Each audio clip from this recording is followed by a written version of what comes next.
ফাল্গুন মাসের কৃষ্ণপক্ষের চতুর্দশী তিথিতে পালিত হয় মহাশিবরাত্রি ব্রত। মনে করা হয় এই তিথিতে শিব পার্বতীর বিবাহ হয়েছিল।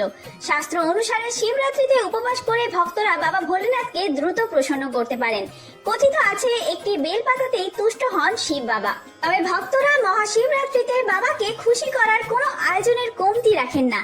কি কি লাগবে শিবরাত্রি পুজো করতে, কারা এই ব্রত পালন করতে পারবেন, কিভাবে করবেন মহাশিবরাত্রি ব্রত, 2026 সালে 1432 বঙ্গাব্দের শিবরাত্রি ব্রত কবে পালন করবেন, অর্থাৎ এই ব্রত কবে পড়েছে ও 4 প্রহর পুজোর সম্পূর্ণ সময়সূচি নিয়ে আমাদের আজকের ভিডিও।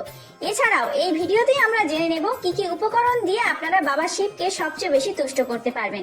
তো চলুন বন্ধুরা, আর দেরি না করে ভিডিওটি শুরু করা যাক। যদি আমার চ্যানেলে নতুন হয়ে থাকেন অবশ্যই চ্যানেলটি সাবস্ক্রাইব করে এবং ভিডিওতে একটি লাইক করে শেষ পর্যন্ত সাথে থাকবেন। আশা করি ভিডিওটি আপনাদের জন্য খুবই হেল্পফুল হবে। ভিডিওটির মূল পর্বে যাওয়ার আগে দেবাদিদেব মহাদেবের যারা ভক্ত রয়েছেন অবশ্যই কমেন্ট বক্সে লিখুন ওম নমঃ শিবায় অথবা হর হর মহাদেব। শুরুতেই আমরা জেনে নেব যে শিবরাত্রির পুজো করতে কি কি উপকরণ লাগবে। দুধ, দই, ঘি, মধু, শর্করা, সাদা ফুল, আকন্দ ফুল, ধুতুরা ফুল এবং ফল, কলকে ফুল, অপরাজিতা ফুল, গঙ্গা জল, ডাবের জল, আর সব থেকে অপরিহার্য উপাদান হলো বেলপাতা। তবে মনে রাখবেন বেলপাতাটি যেন অবশ্যই মসৃণ হয়, ছেঁড়া ফাটাফুটো যেন না হয়।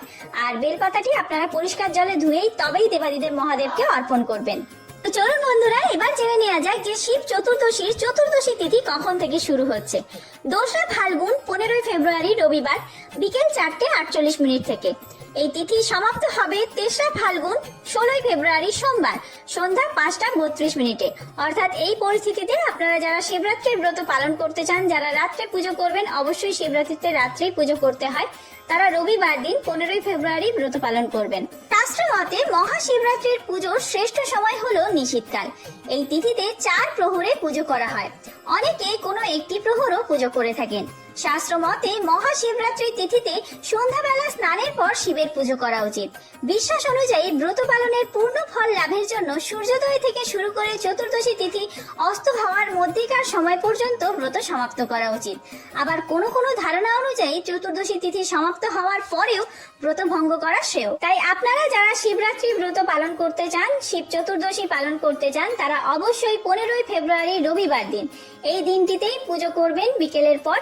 4 প্রহরের পুজোর সময় আমি বলে দিচ্ছি। আর যারা সকালে পুজো করতে চান তারা 3রা ফাল্গুন 16 ফেব্রুয়ারি সোমবার দিন বেলা 12টার মধ্যে অবশ্যই পুজো করে নেবেন, অথবা বিকেল 5টার মধ্যে। প্রথম প্রহর পুজোর সময় 15 ফেব্রুয়ারি রবিবার সন্ধ্যা 6:25 থেকে শুরু করে রাত্রি 9:28 পর্যন্ত। দ্বিতীয় প্রহর রাত্রি 9:28 থেকে শুরু করে রাত্রি 12:31 পর্যন্ত। তৃতীয় প্রহর মাঝরাত্রি 12:31 থেকে ভোর রাত 3:34 পর্যন্ত। আর চতুর্থ প্রহর ভোর রাত 3:34 থেকে শুরু করে সকাল 6:37 মধ্যে।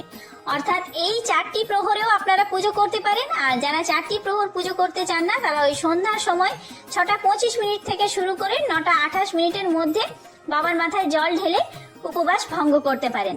আপনারা চলুন এবার সহজ সরল উপায়ে কিভাবে আপনারা পুজো করবেন সেটি জেনে নেওয়া যাক। শিবরাত্রি ব্রত পালনের কিছু নিয়ম রয়েছে। শিবরাত্রি ব্রত পালন করার আগের দিন আপনাদের সংযম করতে হবে। এই দিন সিদ্ধ চালের ভাত বা আমিষ খেতে নেই। আতপ চালের সিদ্ধ ভাত খাওয়ার নিয়ম রয়েছে এই দিন। এছাড়াও কেউ চাইলে ময়দার তৈরি খাবারও খেতে পারেন, তবে সৈন্ধব লবণ দিয়েই রান্না করতে হবে। এই দিন সাধারণ লবণ একদমই খেতে নেই। ব্রতের দিন উপোস করে নিষ্ঠা করে কিছু নিয়ম মানলে ভক্তের সমস্ত মনোবাঞ্ছা পূরণ করেন দেবাদিদেব মহাদেব। শিবলিঙ্গ আপনারা বাড়িতেও পুজো করতে পারেন। তার জন্য আপনাদের প্রথমেই একটি পিতল বা কাঁসার রেকাবিতে শিবলিঙ্গটি বসাতে হবে। তারপরে পরিষ্কার জল দিয়ে অভিষেক করে নেবেন। ওম নমঃ শিবায়, ওম নমঃ শিবায়, ওম নমঃ শিবায় এই মন্ত্র 3 বার করে উচ্চারণ করেই আপনারা প্রত্যেকবার অভিষেক করবেন। জলাভিষেক করেন কি দুধাভিষেক করেন, প্রথমে জলাভিষেক করার পর আপনারা দুধাভিষেক করতে পারেন। এক্ষেত্রে আপনাদের ওই দুধের মধ্যে দুধ, দই, ঘি, মধু, শর্করা এই 5টি জিনিসের মিশ্রণ থাকতে হবে, অর্থাৎ পঞ্চামৃত বানিয়ে অভিষেক করাটাই সবচেয়ে শুভ। এরপরে আপনারা দুধাভিষেক করা হয়ে গেলে পরিষ্কার জল ঢেলে আবার ধুইয়ে নেবেন শিবলিঙ্গটি। তারপরে পরিষ্কার কাপড় দিয়ে অথবা তুলো দিয়ে মুছিয়ে নেবেন। এবার আপনারা বাবার জন্য যা কিছু ফুল, ফল, নৈবেদ্য এনেছেন সমস্ত কিছু একে একে অর্পণ করবেন।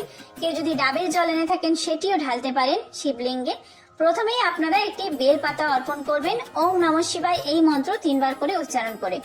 তারপরে যা কিছু ফুল এনেছেন, বাবার জন্য যদি আকন্দ ফুলের মালা এনে থাকেন সেই মালা অর্পণ করতে হবে। এরপরে প্রসাদ হিসেবে সাদা মিষ্টান্ন অর্পণ করবেন আর একটি ফল অর্পণ করবেন। আপনারা চাইলে 5 রকম ফলও দিতে পারেন। এইভাবেই আপনাদের পুজো সম্পন্ন হবে নিজের মতন করে ঘরোয়া উপায়। তারপরে ধূপ দীপ দেখিয়ে আরতি করবেন এবং মনস্কামনা জানাবেন। আর এই দিনেই পারলে আপনারা 108 বার ওম নমঃ শিবায় এই মন্ত্র জপ করতে পারেন এক মনে। তারপরে বাবার কাছে কিছু চাইলে বাবা অবশ্যই সেই মনোবাসনা আপনাদের পূরণ করবেন।